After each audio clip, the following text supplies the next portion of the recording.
Bien, tu fils, bisous les camalobana et belé.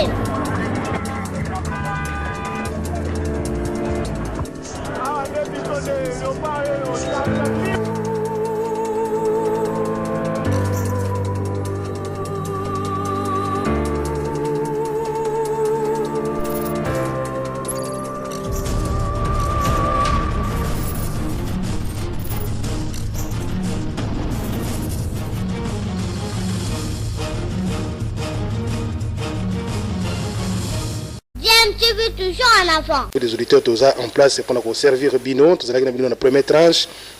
Tu vas ma solo, il y a moi belé ma kametali bongo Covid, aspect il y a Molimo, il y a Nzambe, qu'est-ce qui va causer les bananes Nzambe ko retenir na pandémie oyo, est-ce que zali itumu ya Nzambe, to zali makamutire para watu na mukili, to yamba ki pasteur Cass, pesa ki makanisa na ya lobi ezali eloko ya Nzambe te, ezali fin du monde te, ezali juste makamu ya manipulation ya mukili, bakanisa peut-être pas ko réduire nombre ya bateaux, surtout africains malheureusement est tourné contre bango ko mindele ndenge albaki ba déclaration na ye.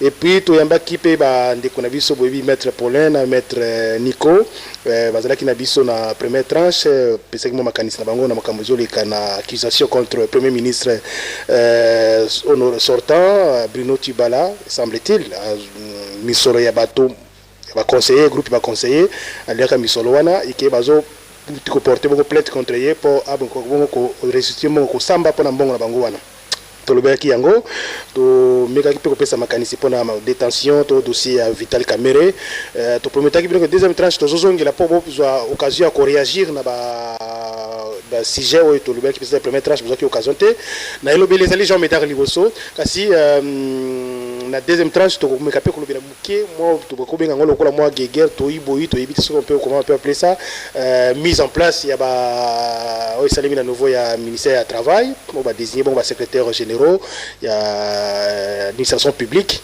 alors ils ont moi confusion parce que na nouveau ya présidence ba telemeli yango babi est aussi mi côté surtout na moment ya état d'urgence yo semble-t-il ministre moko ko décision ningo na te mais to yoki finalement que ministre a notifié les concernés, donc à obtempérer la décision il y a présidence de la République parce que à chaque ordre na Mboula Matari donc le premier ministre ils ont qui débattu dans le conseil des ministres semble-t-il tout le courrier on va répondre directeur du cabinet pour nous dans l'ordonnance proclamant l'état d'urgence nulle part parce que là qui mentionne qu'aucun ministre a une décision parce qu'on est dans l'état d'urgence ça c'est l'un des points hein. Il faut que dans la lettre alors la deuxième partie tout ça uniquement jusque là la maître Paulin maître Nico dans la zone il bisoté j'espère que peut-être à rejoindre les bisotés dans les minutes qui suivent parce que c'est avec mon déplacement maître Paulin Mbote ndeko Jean. Alors on a rappelé, hein, aux Ali Bongo, moi qu'on a conseillé, à ce conseiller a fait Etienne Tshisekedi, avocat, aux Ali qui avocat naé, et aux Ali qui paye à Sienne, là-bas où il va travailler, qui bongo na primature, na Bruno Tibala, les lots appellent la carte à équipe, et va tout revendiquer bongo, bambongo na bango, où semble-t-il, premier ministre Bruno Tibala a tiré la Libenga naé, a foutu Binoté. Alors émission, la moni, et cause à la moi mina de bonheur, zinga. Et à continuer à binonga juste sur l'introduction parce qu'il faut tout savoir comme sous et journaliste maison bonheur zinga mbote merci de Jean Médard dans Balandion sur Radio Liberté Azami est spécialiste en question juridique mais un présentateur donc la question est tellement comme droit tout le monde qui est à continuer débat à maître Paulin alors maître Paulin moi beaucoup c'est la lingi au bandela sur maniola pas na bandeko yo ba comprendre que moi dossier wana te ya Bruno Tibala et donc vous fondez là c'est quoi qu'est-ce qui se passe exactement ba grief nini vous mettre na mutu na yeto na charge na ye. Merci beaucoup ndeko Jean Médard ndeko Bonheur ndenge boya minga na deuxième partie na émission. Non, on s'excuse pas auditeur parce que maître Bonheur ndeko Bonheur ndazo ko bana yo na radio des auditeurs la deuxième soit si pour on a beaucoup aborder peu question il y a nomination wana to ibo pour sa point de vue ensuite les auditeurs réagir moi mingi pour la question to bulgarelo. Merci. Oui, alors merci na lolenge wana na lingaki na ko pesa boye tango mutu aza nommé na cabinet ya premier ministre d'après mibeko oyo décret ye moko na no premier ministre oyo tozo ko landela na makambo ya détournement ya salaire ya ba conseiller na ba chargé d'études na ba supervision d'appoint ezali ke azali na série ya bavantage ndenge mibeko ezali po ozali mutu moko oza na cabinet ya premier ministre de personnalité ya Congo. Alors esengeli ozala na salaire na yo, salaire wana normalement il faut ezala d'après décision ya zwaki, il faut conseiller afutamaka na bulletin de paye. Tozwa jamais bulletin de paye. Mbongo ezobima ndenge moko tango matata zalaka ndenge moko ti tango badi bangayaki même montant en dollars. Bon, pour des raisons de sécurité secrète bon parce que conseiller il faut au même salaire parce que azana premier cabinet premier ministre. Alors yangwana après sa salaire il faut avoir prime, après sa prime il faut avoir indemnité d'installation, il faut avoir indemnité de sortie, il faut avoir avantage lié na musala na ye net indemnité kilométrique. Donc vous utilisez mutuka na yo moko, alors il faut avoir indemnité kilométrique biloko nyonso yo soins médicaux totikala komona mais mbongo zobima mbongo bimaki totikala komona te salaire kaka ya 400 000 francs congolais. Vous avez quoi 400 000 francs congolais tango tomeki ko fongola misumuke alors et comme il a 700 000 francs congolais. Ti na suka conseil bandeko zo sukoyo ayoko bakisanga na 1 500 000. Mais mbongo soko landeli da bandeli bandeko bakaka ndenge wana. Ti na moment oyo ti tokomeka na mois moko boye ayebisi yetere cabinet na ye kabanda ono ndenge za boye bengana ba mususu tikala 3 mois et tikala tilelo mois de juin juillet na mois d'août 2019 ba futa batote. Alors, na logique wana, na lokola za na esprit ko ozaki parmi bato benganaki. Ba benganaki biso. Pare, na za nommé par décret, il y a premier ministre, un directeur de cabinet a s'arroger pouvoir ya ko renvoyer ngai par une décision circulaire ya yemo. Ozomona entorse wana. Donc violer principe ya parallélisme. Justement. Na banda posera ilunga kamba ya kozua décret mususu pona ko mettre fin na fonction nga ya qui conseiller. Mais un directeur de cabinet, pour voiler ma gouille na bangoana, allez, à Bengani Bamusus. Alors, na moment wana, mbongo tikali ko bimeli susu 3 mois to moni yangote. Yangoana bisonyon so tozali ba combattant, bisonyon so tozali ba congolais.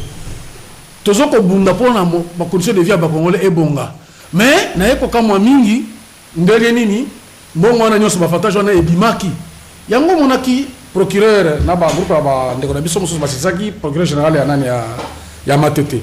Mais avant tant on a c'est ça qui est quand il y a de cela 2 semaines hein 2 semaines tant au procureur général avocat général azwaki ba réquisition pour na cause senga bato a budget bato nani ya banque trésor public na equity bank futaki ba nani indemnité de sortie soki montant oyo bimaki ou bien montant bimaka après ça pena comme sous secrétaire général ya nani ya primature après ça décret oya batiyon so na cabinet. Alors on a rappelé que tu yamba bongo maître Nico a signé retourner pour la compte des parties.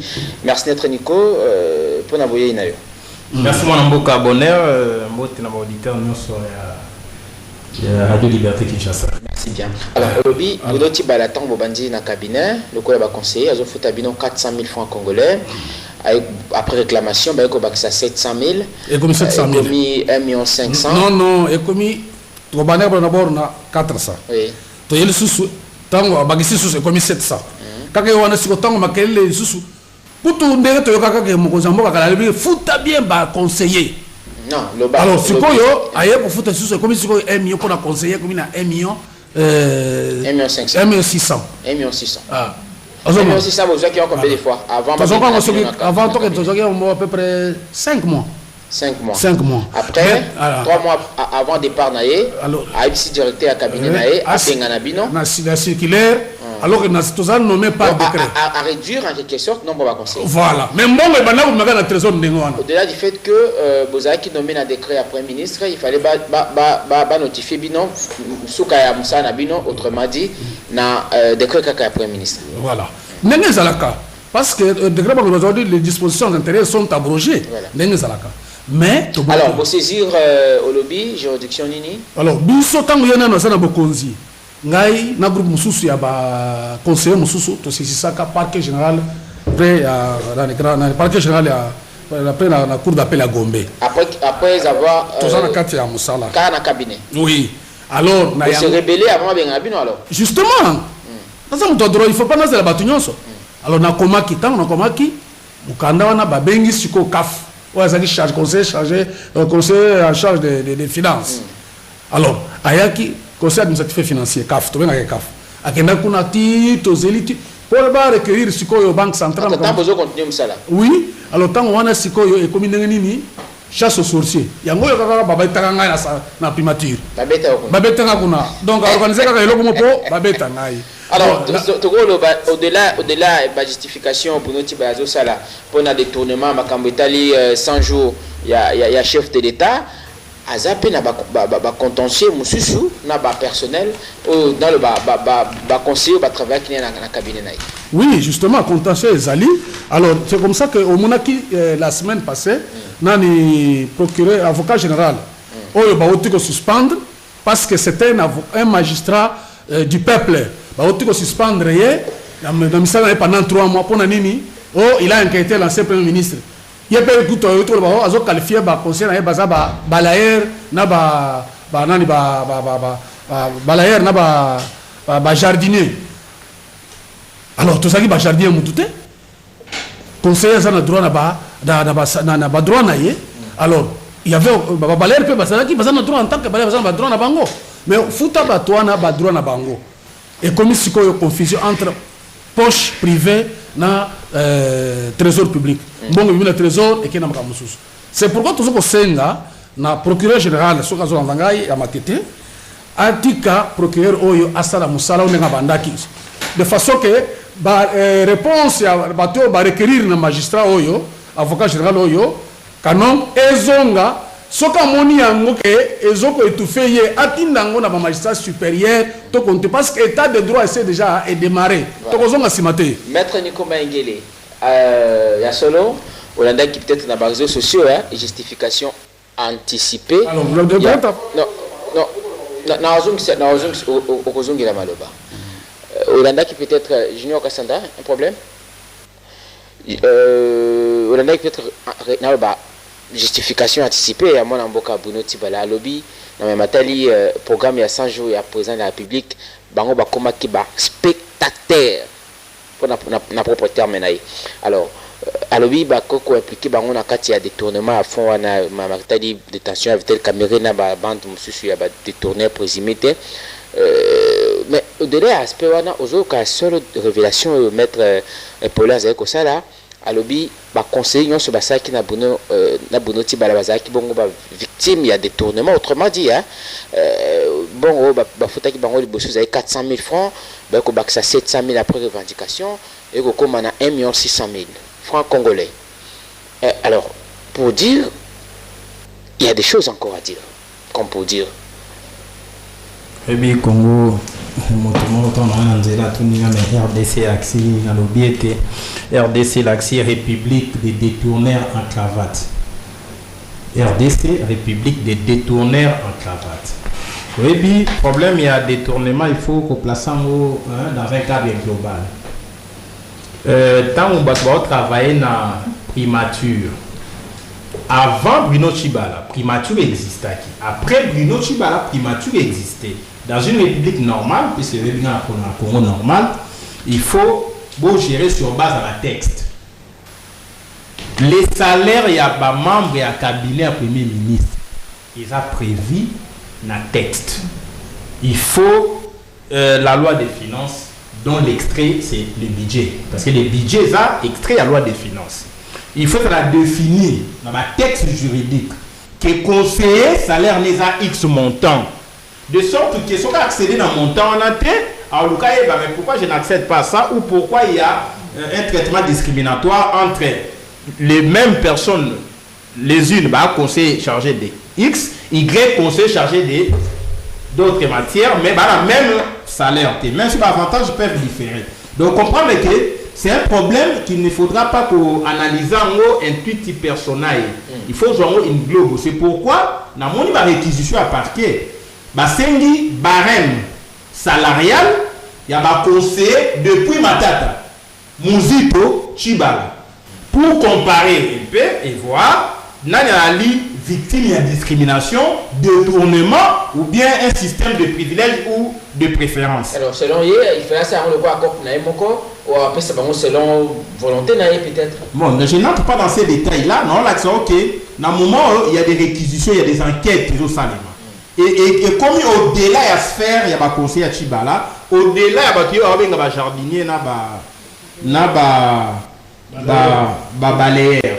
Encore que, pourquoi cette précipitation? Quand la justice est en train d'enquêter et que l'enquête est portée sur eux, il faut en avoir retenu. Donc, la déclaration de Chibala jusque-là, ils ont nul de nul effet. Ça n'a aucune importance juridique. Dès lors qu'il n'est pas saisi, dès lors qu'il n'est pas entendu sous procès verbal.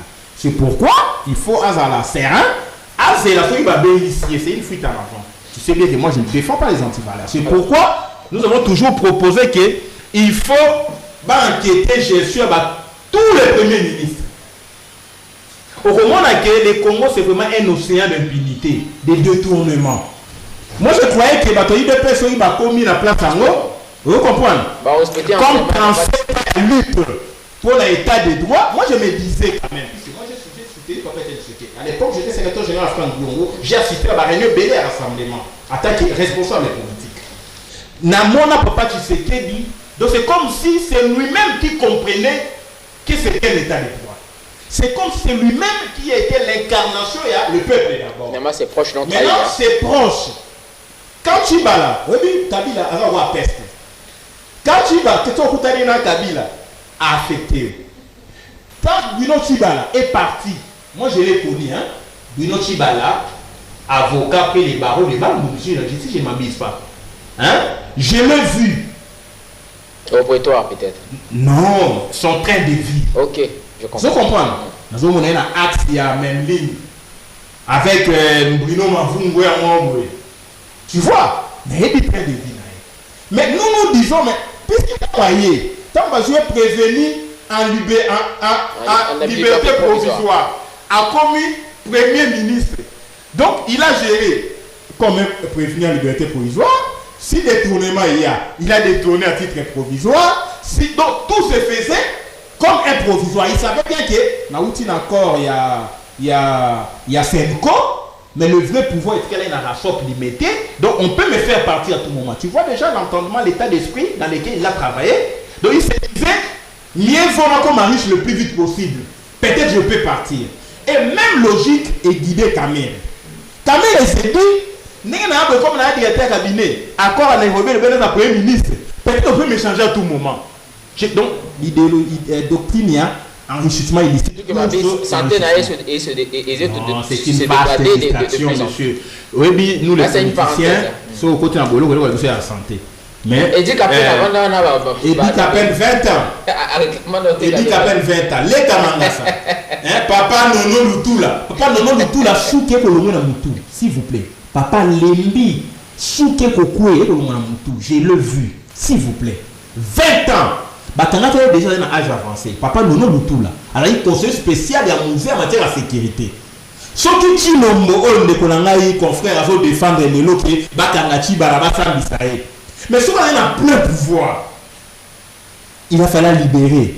Papa, non, Agrasser Bango, parce que grâce présidentielle et qui part en haute et nature infraction, il y a des pouvoirs.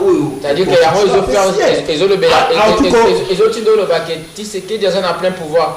Mais c'est ça, tu as toujours été intelligent. Donc, dans un commun, pour la taille, il faut même dossier à Bruno Chibala. Il me dit que oh non, il y a un magistrat qui est suspendu parce qu'il a inquiété à ce Premier ministre. Mais il a qui le pouvoir? Moi, chef de l'État, il y a un magistrat, ils ont enquêté. Oh, il y a besoin de mon solo, il y a Covid. Tout ce qui est dans les États-Unis, il y a sur moi 3 millions. Alors qu'il y a des gens qui ont bouffé 370 millions. Il y a des gens qui ont 27 millions à Kinshasa. N'est-ce pas, c'est il y a 2 ans à pouvoir. Parce qu'il a été Premier ministre de l'UDPS. Alors, tant que Bruno Chibala, tu as la contradiction avec l'IDPS. Bruno Chibala qui n'est pas Kabila. l'IDPS va sanctionner, il a trahi. Aujourd'hui, Chilombo est allé chez Kabila, Mais il n'a pas trahi et on ne le chasse pas. 2 poids 2 mesures. Donc, tous les gens qui sont partis avec Tibala ont réellement trahi, c'est ce que vous voulez dire. Mais parce que Tibala va débaucher, Tibala, Moutanga, ma premier ministre, n'a encore à Senko, il y a qui rassemblement limité. Maître Paulin avait une autorisation, il y a IDPS limité. Même Maître Paulin, Bangonio, ça va débaucher, Barandaki Tibala, Baké na cabinet, na Bengana Tibala, na IDPS. Alobi, a une autorisation, Maître Paulin, exceptionnellement, a une autorisation IDPS limitée. Mais comment encore soit exceptionnellement autorisation yemoko kaka même Maître Paulin il faut qu'on sambisa il faut qu'on kangaye parce que bango a osanga bolimbis ndenge nini ah ndeko ko sala nini te Maître Paulin bakenda kina ba vient nga wasukebele olenga nkoi na Bruno Tibala muta présenter maître chef Maître Paulin et a olenga nkoi à qui a présenté pas Kabila comme candidat premier ministre. Donc, celui qui Tibala, le premier ministre était Maître Paulin, un membre du cabinet Tibala. Aujourd'hui, il faut quand même bâtir une logique où on a un débauchage, au lieu de rabattre les oreilles par détournement. Nous voulons que dans une république. Mais c'est pour autant qu'il faut réclamer tes bâtons là-bas. Non, on comprend que Bazaki est un axe du mal. Ils étaient sur une mauvaise direction. Donc ils sont allés ensemble. Ils sont victimes de leurs propres petits. Toi, tu as déjà prêté serment. Alors, donc il ne peut évoquer sa propre. Alors, Maître Paulin, apparemment, Maître Nico Alobi, au Bozoloba, et Zaka Bozo Banabino Moko, pour Bozaki, vous trahir parti, vous kendez na Bruno Tibala, pour Nakuluka Kwanga. Donc, la population congolaise, quinoise principalement, puis la Congo central, Brazzaville, ils ont distraction. Bon, ce n'est pas le sujet de cette émission aujourd'hui. Effectivement. Mais puisque vous en parlez, je n'ai occupé que Sama et Lokomoko. Pour Nanini. Tokoko Mati Wapi. Ceux qui ont approché Kabila au trahir. Tokoko Mati Wapi. Vous comprenez? Ça, c'était notre débat. Ici, il y a un problème de détournement. Il y a un problème de détournement pour Nanini, pour la République démocratique du Congo. Je n'ai pas travaillé pour un individu ou bien pour un parti. J'ai travaillé comme conseiller à la primature de la République démocratique du Congo. Non, le problème c'est quoi? Est-ce dans l'axe ou bien le problème c'est que je suis congolais dans mon pays, j'ai travaillé à la primature de ce pays. Alors, dois-je ne pas être en droit dans salaire rangai ou bien individu il faut que l'ongolangai droit wana ali angopo na sokine non. Le problème c'est quoi? Au jour d'aujourd'hui, mon frère, nous sommes en politique. Je ne vais pas revenir sur les autres détails. Maître Nicolas dit il y a des réquisitions qui ont été faites. Alors, voilà. Les réquisitions, l'avocat général Canon, Luc, en tant que magistrat à parquet, Azaki saisi, des droits à quoi c'est l'investigation. Sur les questions. Non, nous sommes agités. Il a été saisi par un groupe de conseillers spéciaux et de conseillers techniques spéciaux, principaux et conseillers techniques spéciaux et conseillers même chargés d'études. Pour que c'est comme ça pour ça qu'il y a acte de procédure à Kosengaka, nani ba réquisition na ba différents services à l'État. Malamoko nani muto yo tozoko lo ba yibi biso mbongo na biso obi alembongo na biso de tourner mbongo. Ah, asaime nini? A tweeté nani vidéo na yo wana. A taxé ba belayer, ba conseiller ba lebité. Mais au moment où nous allons ba même les conseillers principaux, les conseillers techniques spéciaux, les conseillers chargés, tout le monde baza et pas procureur. Plainte et zoko makako kota ka zo bakisa makaka. Maintenant to koloba sikoyo parce que vidéo to bombi yango. Et la vérité. Le problème c'est quoi? Ah ouais, tu as un problème à acheter. Au appuyé maître Nico Mangele, il a dit que vidéo wana ils allaient fuite en avant. Ils allaient fuite en avant pour nani, il fallait à cette à l'obaté. Mais le col à lobby to bombi yango. Ozomona, il y a beaucoup de lobby. Alors, biso sikoyo, tu as ba preuve mususu ke ba carte de service nyo sali. Futa batumbongo ndenge bimi na trésor. Soki caméra azalaki azamu to poursuivre ndenge makambo tozomona. Hein? Alors, à comment plus forte raison? Alors, à plus forte raison, ba ko kipe ko sala ndenge nini ba lande la paix dossier na ye. Mais comme ndenge nini vous êtes entre yo kana ye bisayo argument ils ont outra parquet général à matete. Bah, lobby, vous êtes en train d'inquiéter le premier ministre honoraire. Le rôle, c'est cette élection en Boka Oyo. Il y a ça, et ça, bah, qu'on inquiéter. Parce que l'avocat général Oyo a suspendu pour 3 mois. Pour avoir fait seulement lancer un acte de procédure à réquisition qui trésor public, secrétaire général à la primature, na bato abidje na banque.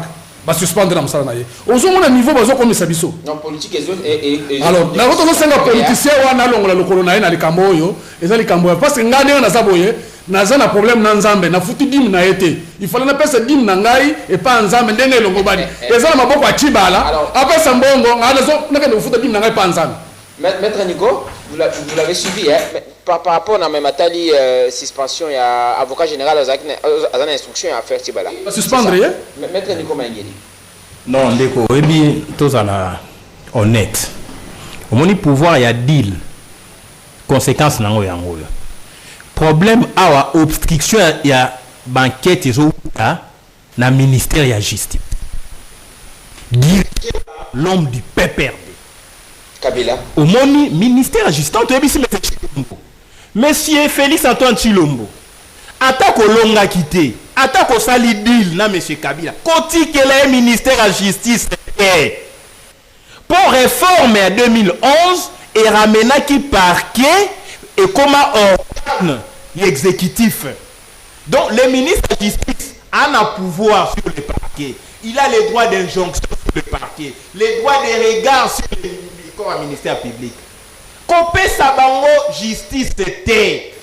Bato yoto bundisi bango na monsieur Tshilombo na opposition à rassemblement. Ba yibi 18 ans. So kopé si bango justice. Bako banda ko entraver ba bonne initiative ya magistrat à parquet et les moyango te. Un avocat général qui reçoit une plainte. Et l'avocat général, c'est le ministère public, c'est l'avocat de la société. À recevoir la plainte, même à titre de dénonciation, mais il peut se saisir même mon proprio. Il y a mon tangi jour, il dit oh, bateau bazara na primature, bako la moso na bon, na bengi sa moto yo bako akise na yo kae. Mais yo chef hiérarchique magistrat qui correspond pour avoir rempli sa mission, c'est-à-dire rechercher les infractions, co-instruire et éventuellement présenter les auteurs devant les cours tribunaux. Vous comprenez ici, c'est important. C'est le même cas dans le dossier au GFM.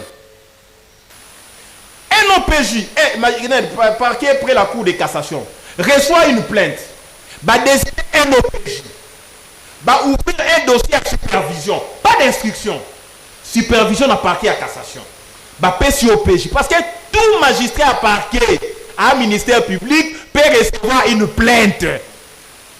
Alors, si Toyoka est ministre de parquet il y a cour de cassation, on n'est pas compétent pour entendre monsieur patient DG à Roger-Fresne.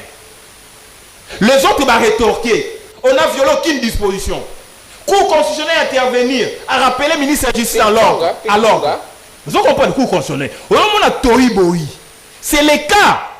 Bruno Tshibala n'est pas un tout. Quand vous avez été na fonction d'État, c'est un service. Il y a le devoir de redevabilité. Même si vous protégez Tshibala Lelo, demain les micro est au sein de même si on protège Tata Pogno, pour moi, tous les premiers ministres, il faut auditer Bango. Alors, selon la Moutou à la Mouka, la Moutou à majorité, la Moutou à FCC, il faut auditer quand même gestion. Et donc, la justice élève une nation. Au moment où nous parlons, Tshilombo, même si Tshilombo Sana, côté outil, bureau d'élection. Alors, selon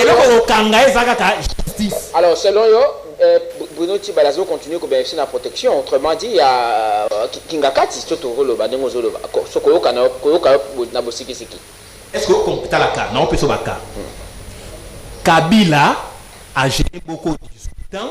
Il n'y a pas eu de justice, il y a eu impunité. Le coup, on va passer au ministère de la justice. Non, c'est que le Baka. Est-ce qu'il y a eu 3 juges?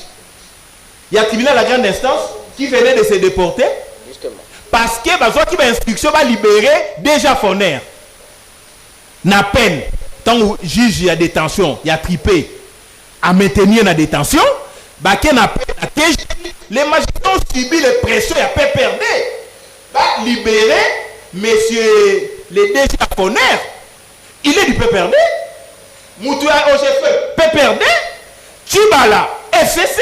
Donc ici, vous voulez présenter, donner l'impression que la justice est Akaka pour Nakamere, Bakabunde, pas les gens du FCC PPRD. Voilà. C'est l'image qu'ils sont en train de donner. C'est pourquoi il faut ouvrir cette boîte à Pandore. Alors, parlons dossier, cette polémique, hein, le dossier fait polémique, sommet de rapporter ces arrêtés affectant des secrétaires généraux au sein de l'administration. La ministre de la fonction publique réagit dans une correspondance adressée au Premier ministre avec ampliation au chef de l'État. Yolande Ebongo justifie son acte de mise en place et affectation.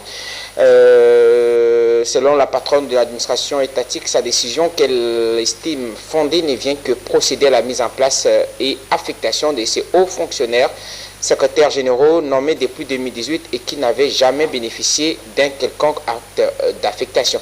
Encore, peut-être pas tous un appel, il y a bandeko, mais il y a beaucoup de pensa, ce que le parce que mettre une coach que je m'aloba, il y a beaucoup de mon béninga béninga quand il y a l'administration, hein. Hollandi président c'est Alcomi, ministre il y a fonction publique pas Alcomi, à lobby a eu décision des alliés bongo légal, reconnaissons à Simaté, à lobby a notifié déjà d'ailleurs Batona Baba Nomaki a notifié bango pour bandamisa na bango.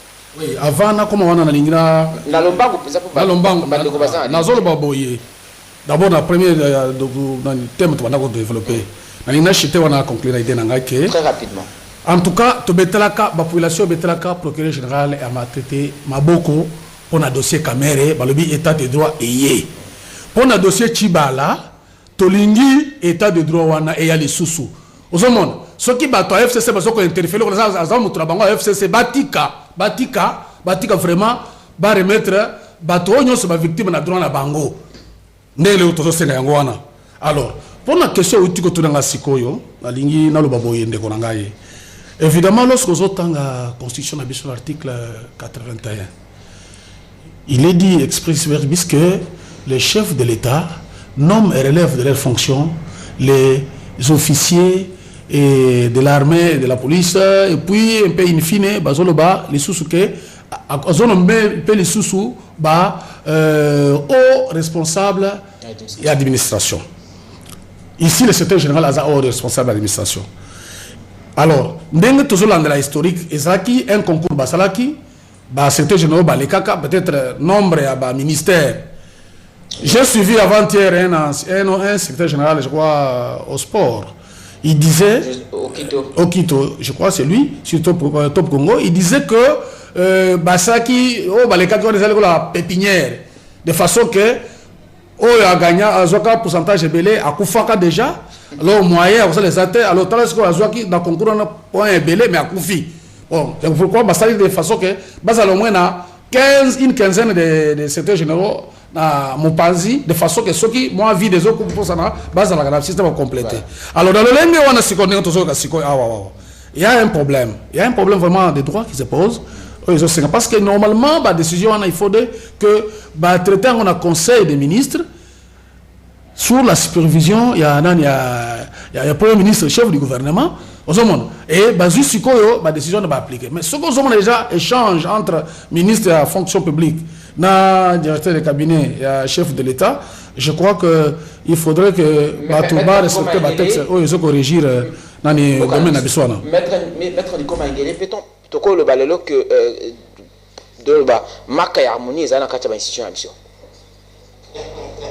Oui, j'insiste pour dire que les cabinets Kamere et Béran, Kamere et Béran, c'est le cabinet le plus faible que la République n'ait jamais connu au sommet de l'État. Que des fautes administratives, que des fautes de gestion. Oui, M. Chilombo, c'est avant tout un compagnon d'élite. C'est encore conseiller à un cabinet occulte, c'est-à-dire cabinet mon parallèle, avec des gens outillés. On va appeler ça une vie technique. À confronter on a ma vie au cabinet officiel. On va conseiller la ligne au Sakara. On Oui, qui est un droit constitutionnel congolais aujourd'hui. Le chef de l'État n'a aucun pouvoir. Yakosenga va rapporter une décision administrative. Aucun. Lisez les articles 90, 91, 93, 94. Il y a Constitution. Le gouvernement est composé de ministre et vice-ministre. La dame est à fonction publique est membre du gouvernement. Son chef hiérarchique, c'est le premier ministre. Quand un acte administratif énerve un certain nombre de droits ou un certain nombre de textes, l'autorité immédiatement supérieure, l'autorité hiérarchique, a le pouvoir, soit à rapporter en gros, soit à retirer, soit à annuler, c'est les recours en interne, les recours gracieux en interne. Même un simple privé au Sénat, notre état administratif immédiatement supérieur, va retirer actuellement ou bien va rapporter ou bien va annuler. Mais c'est que directeur à cabinet sans fonction, sans mandat, parce qu'il écrit, c'est grave, c'est que Béran fait. Il pour les directeurs des cabinets, il n'est plus pas empêché, il n'est plus pas en mission, et il signe directeur des cabinets adjoints. C'est une faute administrative, c'est un manquement grave. Quand même, il continue à être directeur des cabinets jusqu'à celui sur le plan des droits. Il est en prison, il n'a pas démissionné, il n'est pas démis de ses fonctions, il n'est pas révoqué, encore moins suspendu. En vertu de quoi, Ebera ont signé pour les comptes d'Yakamé. En droit administratif, les compétences sont d'attribution. Ça, c'est le 1. De 2. Ebera vous dit, arrêtez un ministre et à fonction publique et violer tel. Il confond les actes nominatifs dans actes mis en place. Le chef de l'État nomme les mandataires, au cas d'administration confrère à l'opinion, mais quand il s'agit d'une simple mise en place, on peut faire la mise en place de gens qui ont déjà été nommés, pas les gens qui ne sont pas nommés. Il faut avoir la qualité avant de procéder à la mise en place à Motowana. On suppose que les secrétaires généraux dont la mise en place est intervenue ont été nommés par ordonnance présidentielle. Mais s'ils ne sont pas nommés par ordonnance présidentielle, le ministre de la fonction publique viole la Constitution puisqu'il ne peut pas faire la mise en place des gens qui ne sont pas revêtus d'une qualité juridique. Voilà. Laissez-moi comprendre une nuance. Voilà. Donc, ceux qui vont la nommer à la mise en place, ceux qui vont nommer à la mise en place de la bango, il faut que l'État a nommé bango. Voilà. Alors, prenons les intervenants. Junior Kassanda, je vais revenir à vous, Maître Paulin, le temps de recevoir quelques intervenants. Allez, 082 33 33 749, 082 33 33 749. Vous pouvez poser vos questions. Naninga, là, bien évidemment. Allô, bonsoir. Bonjour. Bonjour. Allô, bonjour. Oui, bonjour, c'est M. Bala. Oui, Ndeko. Personnellement, naza na soni na kozala susu congolais mpona makambo ezoleka na mboka na biso. Merci maître Nico Mayengele azorevele makambo moko kitoko e biso peuple toyebaka yango ke trahison na biso euta na UDPS yango ezolakisa banda bazwi pouvoir mboka ezongi na fe makasi. Fidaf akokaki te kokontinue via o atraizaki Yesu ndeko oyo aza wana komona pe soki Niko nayebi te nyonso oyo azolela wana ezaki ndumba politiki na ye azali ndumba politiki balandaka bisika mbongo eza mpe bandumba balandaka kote mbongo ezali bango balakisi biso te bazalaki parti politiki moko oyo asuka na désordre eloko moko te na moyen koexplike eloko na kobanda eza te. Congo ezongi na se makasi, nous sommes à genoux, même pas à genoux, toza ya kovanda na soni na koloba ke toza ba congolais pasi tala mboka na biso bitike ezokende tala to ya dollar tala ndenge bato bazoniokwama moto azokoka même pas kosomba ta mato ya ta na zolo na rene oyo UDPS azwaki. Merci de comprendre bino toza koyeba nanu te to comprendre bino bisika bino bozali Merci Tokota Kaka. L'avenir nous donnera raison. Merci beaucoup. Merci beaucoup pour votre intervention. 082 33 33 749. Rendez-vous des auditeurs. Bonion Zinga devant les micros, nous recevons pour vous, je rappelle, Maître Nico Maengele et Maître Paulin, lieu de l'UDPS. Merci Ndeko. Omoni nazo regretter Ndeko yo azo réclamer ba salaire na etango azalaki conseiller na cabinet ya ancien premier ministre Bino Chibala. Mais papa nangai, yo ngai na malamu. Yo ozolo bozaki spécialiste mais président yemoko na munoko na ya lobaki nini akofume dans le passé te mais ayeko lobali susu que justice et ça la musala nango okanifie que justice ou bien gouvernement oyo ya fati akozala na regard particulier na dossier oyo ya yo wana et nazora tiré yo koza yo moko te batu baza ebele. C'est pourquoi tant on ko fati amonaki yango alobi ke na ko fumer dans le passé que parce qu'ayebi drame ye kozala ayebi ke batu nyonso ya kala bako bima oyo basibizaki injustice na area tozalaki na délige ya ancien régime otukoleka. En tout cas ndeko Nico Mayengele nazo sepela na intervention na ye tika ete Zambe azala na bino. Merci beaucoup. Merci beaucoup Nabino. On a besoin depuis combien ya Kimbasi Galobi hein? Kisenso. OK. Junior Kassanda. Allô, bonjour. Allô, bonjour. Oui, comment on a dit? Oui, je suis Israël Kabongo. Je vous appelle depuis la commune de la Gombe. Merci beaucoup, monsieur Israël Kabongo. Bon, oui, bon. L'émission, je pense à Lingala. Je fois que ça m'est souvent à Lingala. Bien évidemment. Bon, Maître Nico, toujours félicité vraiment ma casse en tout cas. Moi, je suis de l'IDPS. J'ai milité au sein de l'IDPS dans la jeunesse très jeune là. Nazasir, Maître Paulin a voulu que se rappeler dans un certain Odon Kafoun de la Ligue des jeunes à IDPS. On a travaillé avec lui. Mais si aujourd'hui on décrit Mabé à IDPS, ce n'est pas que tu unis IDPS, mais c'est la vérité par rapport à l'IDPS à se comporter vraiment Mabé. Tout ce que l'IDPS reprochait jadis dans la régime où il est cas, c'est ça que leurs artères font aujourd'hui. Donc en tout cas, Maître Nico, restez dans cette ligne-là. Je veux féliciter vraiment ma case. Vous avez vraiment parlé de la vérité. Donc restez dans cette ligne-là. Maître Paulin, je pense bien que... Mais nous avons plutôt besoin d'entendre Bateau Baolo de la droite à Congolais dans l'ensemble. Bateau Baolo s'est préoccupé de la situation de Congolais, le roi va mettre Nico.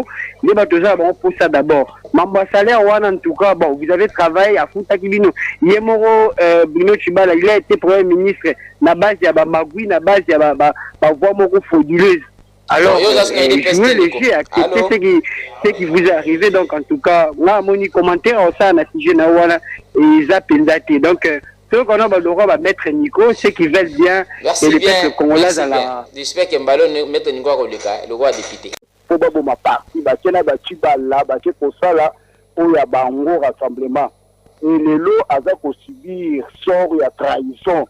Mais ce messieurs, il y a fait terre devant la publique au lieu de n'importe quoi pour revendiquer la salaire dans la télévision. Et ça, sonne ma casse pour naïe. Mais est-ce que ça doit réclamer tes déco? Dès lors que alors pour la mettre Moussouana la mouka vraiment na kosinga naïe na élégance quand même hein.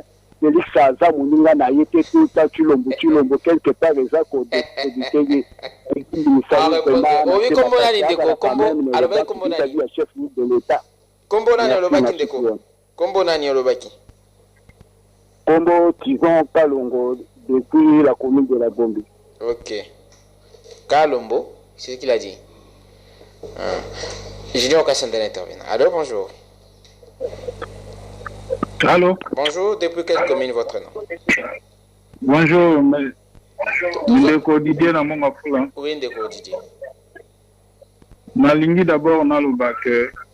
Soki moto asali pa ya mabe na vie na ye et qu'à se rendre compte que foisonga sima à sa mandé, ce n'est pas un péché.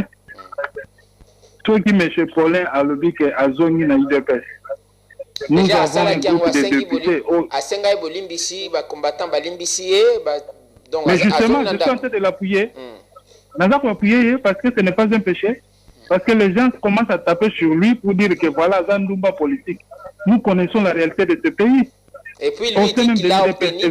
parlementaire. Oh, il y a mon papa qui se quede de côté. Mais après le congrès, voilà. Merci beaucoup. Nous avons beaucoup de rebelles qui ont tué, qui ont enterré des gens vivants. Parce qu'on a un pays avec ma pété. Merci beaucoup. Allô, bonjour, votre nom depuis quelle commune? Allô, bonjour. 82 33 33 749. Allô, bonjour. Allô? Il est parti. 82 33 33 749. Allô, bonjour. Allô, oui, bonjour Ndeko. Oui, Ndeko, depuis quelle commune? C'est Franck Nalimete. Oui, Ndeko. Merci beaucoup, Mbo, c'est la invité la discussion. Na sepeli na débat du jour. Mais na linde na senga na ba invité trop de modestie, surtout notre frère maître Boni Zinga. Donc l'éducation de base ouvre même l'année à s'adresser à battre. Maître Nico.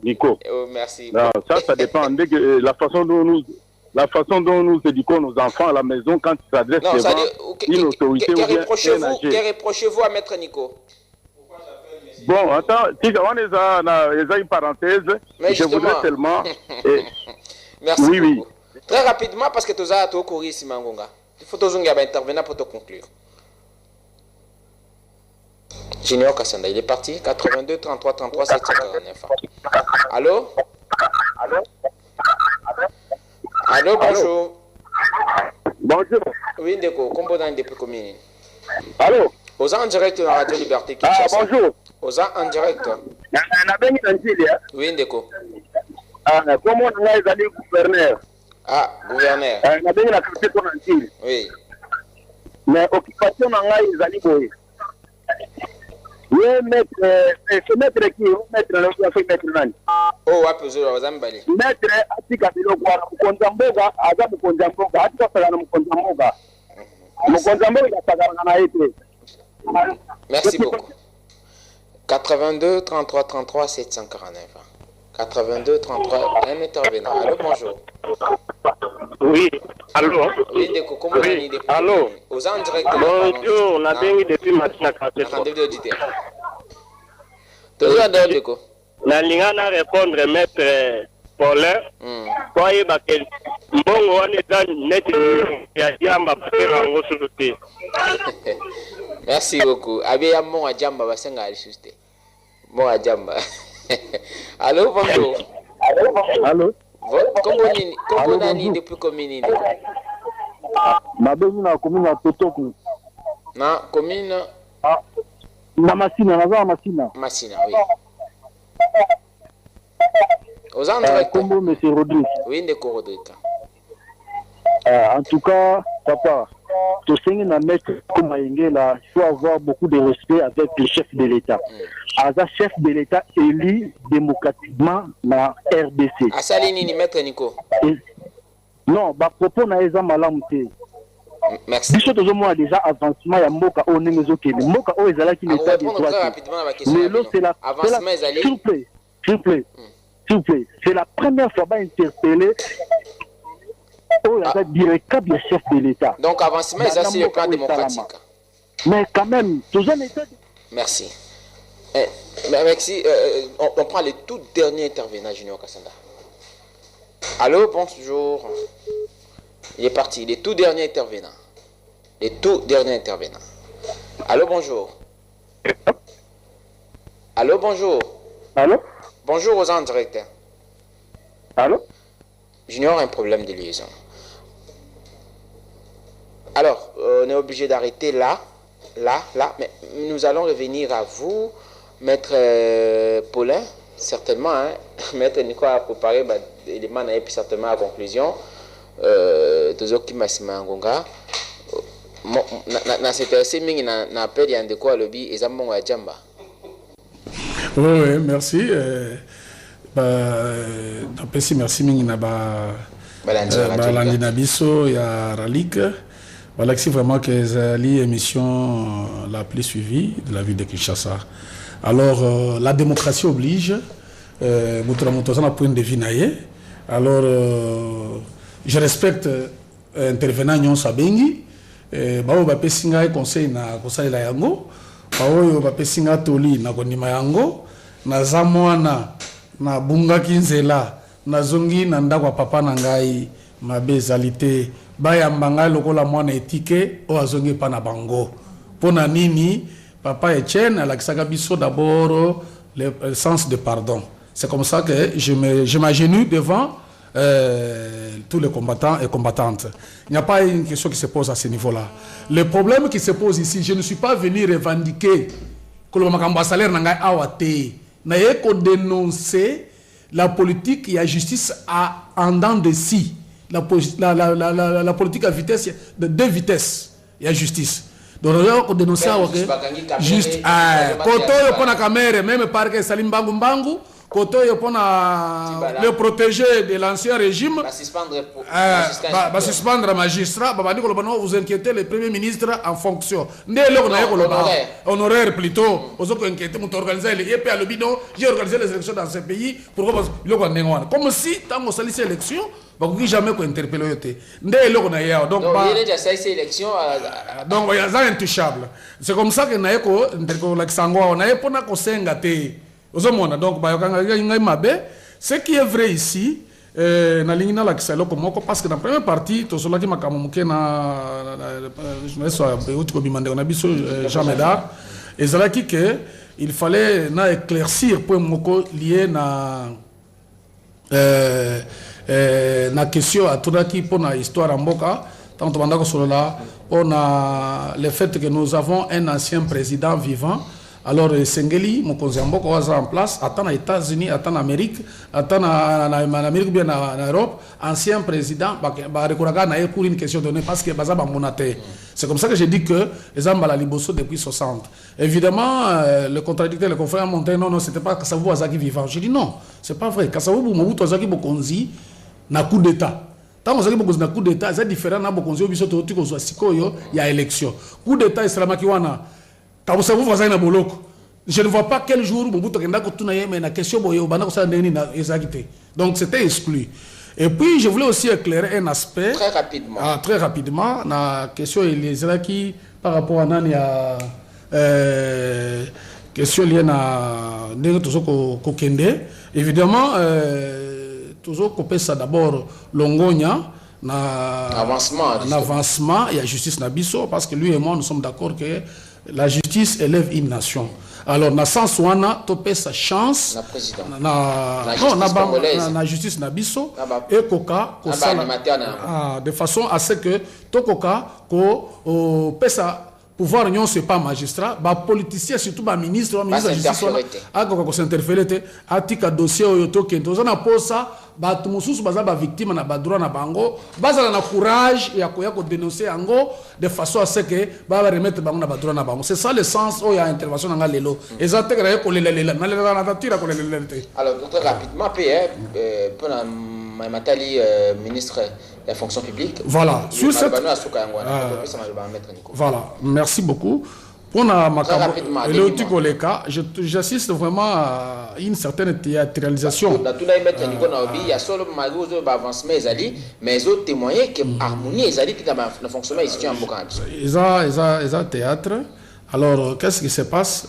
Ministre de la fonction publique, tant que nous étudié dossier de la formation, il y a des secrétaires généraux là. Toboïté, à qui ça la mise en place. Mais bato a nommé Bamoussous Basalaki nommé par ordonnance. Mais Basalaki concours. Ah, Basalaki concours. Bien sûr. Baganyaki réussir na concours. Mais Bamoussous na quatre la bango Basalaki nommé par l'ancien président. Voilà. Il faudrait que nommer bango par l'actuel président de façon que Basal na ordonnance na bango pour épaisser sa bango qualité d'engager confrère au Voilà. C'est comme ça tout le baquet. Kafouillage aux okende mbango mbango wana ezola kisake ya magui moko boy oyo ezanga ezangatina. Merci beaucoup, mon amboka. Intervenant, mon sous babi, mais ndenge nini to bengaka monsieur Chilombo, présidenté, ngana li motona ko m'inspirer na papa Tshisekedi. De 2011 à 2016, papa Tshisekedi na monsieur Félix Antoine Tshisekedi, to bande ko benga Kabila obe monsieur Kabila. Kabila la cour constitutionnelle. Mais Togo ya Tobi a longate. Omoni donc faut total estat outil. Ngai pe botika ngai pe na ize na droit wana ke monsieur Chilombo longate na ko benga monsieur Chilombo. Ya on peut état de droit. Ça peut insulter et aller état de droit. Chilombo. Abana ba Chilombo. S'il vous plaît. Monsieur Chilombo. Vous êtes en antenne na yo. Kabila, c'est la même chose. Le deuxième élément. Oui, jamais Mboka et comment reculer ndenge komi lelo. Souffrance de Kweleki. $185. Conséquence au bezanini. Chilombo, mais Chilombo tant to ebisie que pouvoir aux yeux ya yoté. Alobi, je ne vais pas fouiner dans les passés. Talaka sous Chilombo, il y a eu 15 millions de dollars. Il y a rétro-commission détournée. Sous Chilombo, alobi eza COP. Au rétro-commission, eza légal na RDC, na TV5. Deuxième élément, 370 millions, programme à 100 jours. Sous Chilombo. Tolobi mbongo mosolo ya peuple bako iba. Ya lobi te bako iba te. Misale kotambola malamu, atambola na ba chantier. To poussani, j'ai Camille va détourner 700 millions de dollars. Kalate awa, ba utoteka Estelle. Sous Chilombo, il ferme les yeux. To poussani, affaire Albert Yuma, 200 millions de dollars. Sous Chilombo. To poussani, Banque mondiale a aussi publié rapport il y a février 2020. Alors, il y a une année à Chilombo, monsieur Chilombo, a détourné, donc, régime naïe, a détourné 910 millions. Il y a aide sur à peu près 1 milliard. S'il vous plaît. Est-ce que mon solo est allié à famille, mon co, et bien mon Congo? Tolo baté. To comme il va être un tribaliste. Tant on a critiqué Kabila. Kabila n'a pas passé, hein? Bon supporter, bon lembabiso. To poussani sous Kabila. Monsieur Chilombo. Attends, Salidil. Oh non, c'est mon consultant, c'est mon partenaire. Kabouya Ogibi.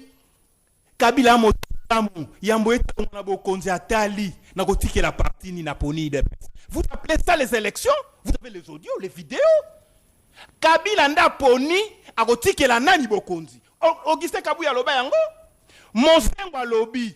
Il suffisait à M. Chilombo de reconnaître sa nette et claire défaite. Pour la Kabylie Kouya. Monsengo Ako Sakate. Ambongo Lobi. Qu'on proclame M. Chilombo président de la République. C'est un mensonge spectaculaire. Zela. Yangoana na bengi appelle na démission politique Yambongo. Oki kondimate moto le baki a longité à noméo. C'est contradictoire. Topusani, Henri Magie. Abi mais Chilombo a candidat au Kabila Ponaki. Yé mouta créa qui cache. Bon qui va te y de personne va kangi Henri Magie.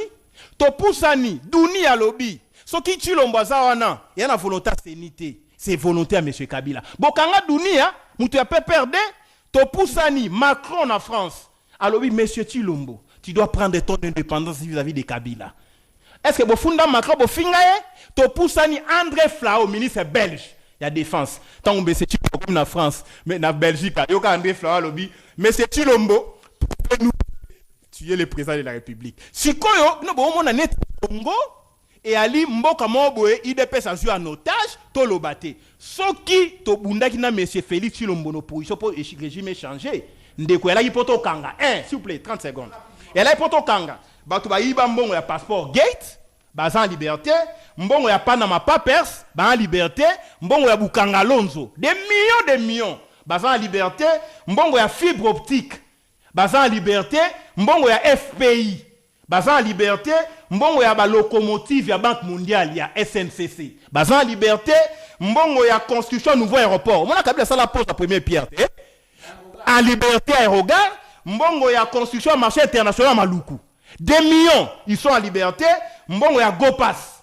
L'aéroport, enfin mbongo ya passerelle na boulevard Lumumba. Pour citer, mbongo Union Chilombo Abi, il faut pas fouiner dans les passés, c'est comme si Congo a besoin de mbongo alors que Covid, tu as besoin de 138 millions.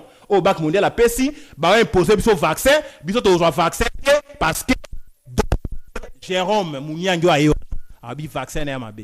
Merci mon Amboka. Donc histoire Chilombo Ali affaire il y a Ali Baba et les 40 voleurs. Malikambo Chibino Chibale Ali loko la monimambo liangu banabana. Ali Nguba, Ali Subana na Emoko. Voilà, merci.